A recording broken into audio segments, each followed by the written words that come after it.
cannabis is a tall plant that is used to make hemp fiber, but is mostly known for the bud that the plant produces. People may smoke it or extract its THC and mix it with edibles or condense it into a stronger wax.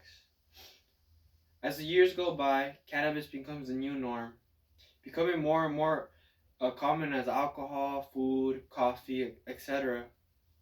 The change in norm is mostly a good thing with some strings attached to it, but to some, the norm is devastating. Going against the grain, what some were taught about cannabis growing up. Idaho is struggling with this change. Idaho is a Midwestern state and is the only state in the West where the use and distribution of cannabis is illegal.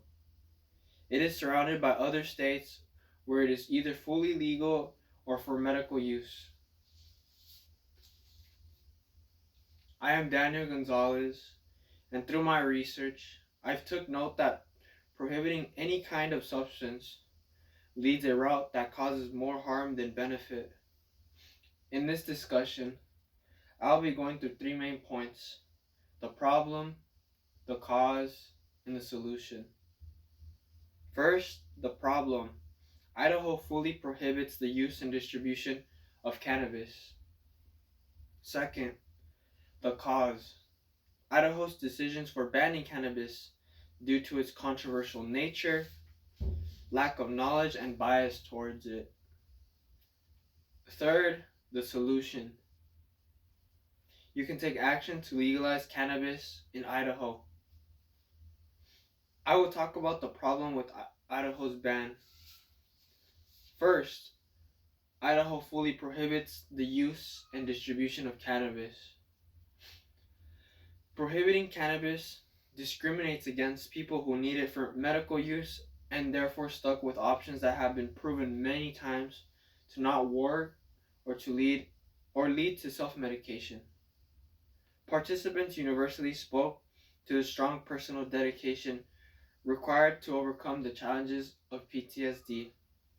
More commonly, they spoke of their mistrust of the VA or the system and the therapies and medication that they provide. Majority of participants reporting avoidance of pharmaceuticals. However, it was first-hand experience with PTSD medications and their side effects that had led to a rejection of all prescription drugs.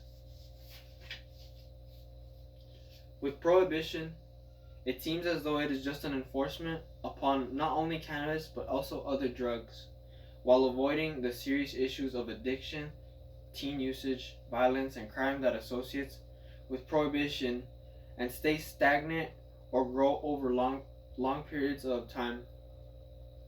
In a strident progressive paper, titled Public Health Approach to Drug Control in Canada, that 38-page paper recommended reform of federal and provincial laws and international agreements that deal with the illegal drugs, development of national public health strategies to manage all psychoactive drugs, including alcohol and prescription drugs, improved monitoring, and more education. Governments ignored it, and the echoes that followed over the years.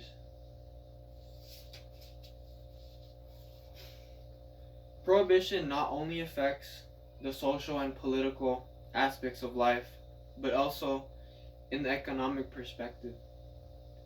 The marijuana remains a cash business, thereby creating problems on three fronts. First, large amounts of cash can, and often does lead to violent crime. Second, workers in the marijuana industry experience extremely difficulty using banks, which limits to their access to credit and in turn hurts them economically. Third, the banking industry and the government are missing out on billions of dollars poised to be infused back into the economy. As a result of these federal marijuana laws, sparsely enforced to begin with, contribute to increased criminal activity, limit the economic prospect of small businesses, small business owners and cost the government and the economy billions of dollars. We have identified the problem, but now I will unveil the cause of Idaho's decisions that are a reflection of other states with a similar ideology. Second, Idaho's decision to ban cannabis is a result of preconceptions built on cannabis, the lack of knowledge, and bias towards cannabis. Idaho classifies marijuana as a Schedule 1 substance under its controlled substance laws. It is unlawful for any person to cultivate, transfer, or possess marijuana in Idaho, and any such marijuana is subject to forfeiture. Thus, marijuana is contraband per se in the state, and accordingly, property rights cannot exist in marijuana located within its borders. Rose states reform advocates find themselves at a disadvantage by relying solely in evidence-based policies. While these are essential to advance the regulatory process, what society believes to be morally right almost overrides any evidence presented to them.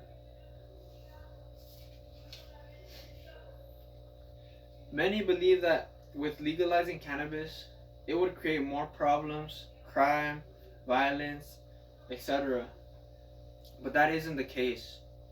Not just cannabis, but all drugs. Some countries have decided to legalize them and came out with beneficial results. Addiction rates actually fell in Portugal after drugs were no longer illegal. Overdoses and HIV transmissions declined quite rapidly in Switzerland and the Netherlands after those countries allowed doctors to prescribe drugs to addicts. Money that was once spent on law enforcement was suddenly available to invest in rehabilitation programs and drug education campaigns.